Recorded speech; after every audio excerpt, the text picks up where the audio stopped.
Welcome back to our channel. Good morning, good afternoon, good evening, your time. Thank you again for your continued support. Please subscribe to our channel if you haven't and turn on the bell for more video. Welcome our new members to the old ones. God bless you. If you're passing by, please join us. If you're supporting us, may the Lord support you in everything you lay your hands. Amen. Guys, the videos you're about to watch is two of them. Let us to watch the first one, the shocking activities, the killings and the kidnap of David UMAHI in Ebonyi State. Please watch and we'll come back for the next one. Press briefing by the PDP Ebonyi State Caucus of the National Assembly on the deteriorating security situation in Ebonyi State. Today, the 18th day of May 2021.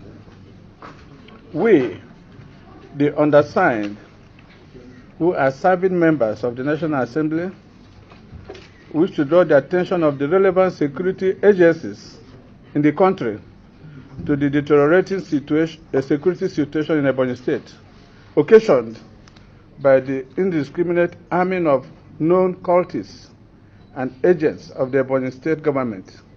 1. As lawmakers and responsible citizens of the Federal Republic of Nigeria, we are alarmed and concerned by the senseless killing of security personnel in the lawful discharge of their duties.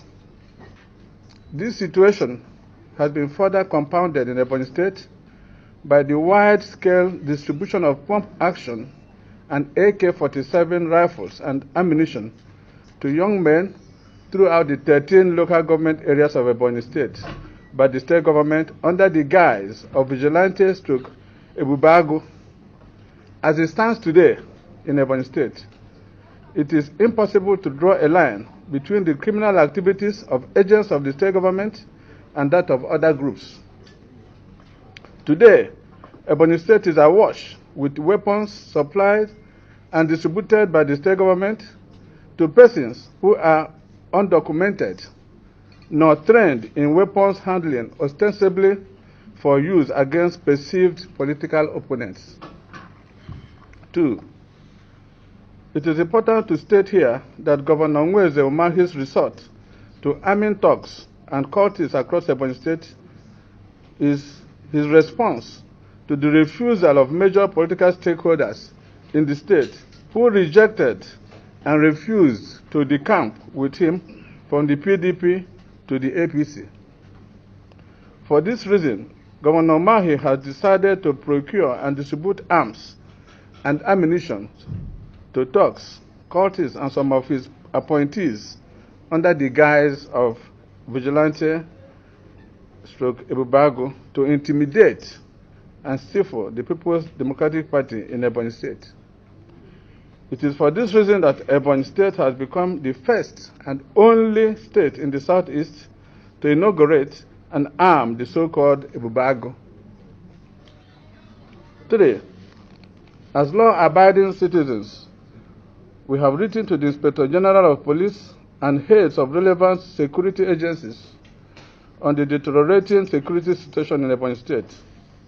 In those petitions, we have documented violent attacks, attempted murder, and murder of Ebonyi citizens by agents of the state government in the most recent past. The latest of these heinous crimes is the attempted murder of one barrister Amos Obonnaya, a former coordinator of the Development Center in Ebonyi State. The said Amos, on the 4th of May 2021, had appeared on the AIT Live program, Jigsaw, and spoke on the corruption and poor governance activities of the Ebonyi State government. On the 13th of May 2021, Barrister Amos was kidnapped in his village, Okposi, by a gang led by the personal assistant to the governor named Chinonso Obasi, aka Consider, in broad daylight and operating a state government-owned white Hilux vehicle. By sheer act of providence, Barrister Amos was not buried in a shallow grave which had already been dug, but remains incapacitated and at risk of losing both of his legs in a private hospital at Enugu. 4. Only last week, Governor Umahi gathered what he termed town hall security meeting at the state capital, Abakaliki. However, in those meetings, the governor merely used the platform to issue threats and incite violence and public hatred against PDP members of the National Assembly and other perceived political opponents. 5. We shall end this press briefing by inviting the heads of the relevant security agencies to note as follows. 1. That the governor of Ebonyi State, Chief David Umahi, is misusing the EBUBE AGU security outfit to proliferate arms in Ebonyi State. The world needs to know that his target is not criminals but political opponents.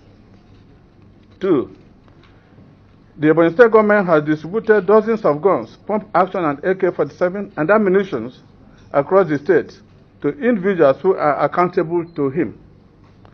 We have pictorial evidence of development center coordinators and his other staff clutching guns and other dangerous weapons.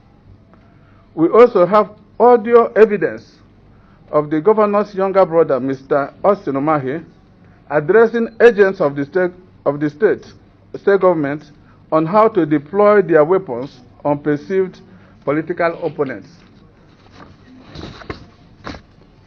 That Mr. Garba Aliyu, who is the Commissioner of Police in Ebonyi State, is pliable in the hand of the governor and hereby leaves law-abiding citizens at the mercy of gun-tottling vigilantes stroke EBUBE AGU. 4. That every effort must be made by the relevant security agencies to recover and mop up the arms and ammunition in Ebonyi State, which Governor Dave Umahi has distributed to individuals who were neither trained nor documented as to keep record of those in possession of these firearms in Ebonyi State. And 5. That the Inspector General of Police should note that Governor Umahi should be held directly responsible should any harm befall any member of the National Assembly. Signed, Sam Egu, Senator Obinoba, Senator Mike Amanachi, Right Honorable Sylvester Obaga, Right Honorable Igariwe Iduma Enwo, Right Honorable Chukuma Mwazonko, Right Honorable Anayo Nwono, and Honorable Linus Makwe. Livinus Makwe. Welcome back, guys. Now, some people might say, no, these people are from the opposition party.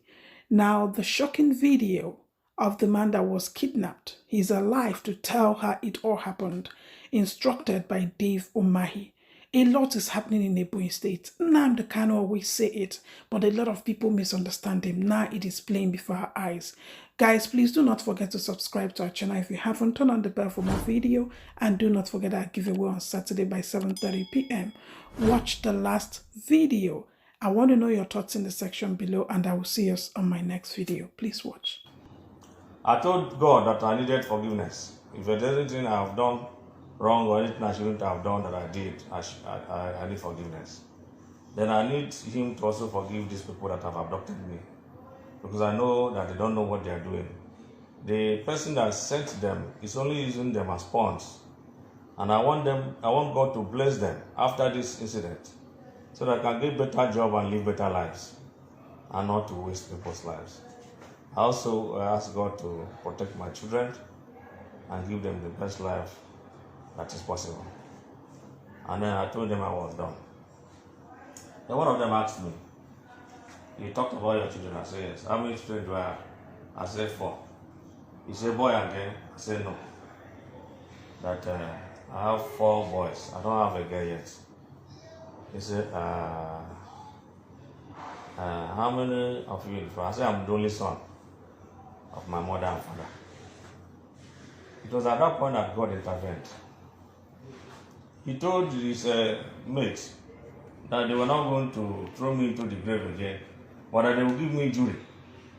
so that I will not be able to run.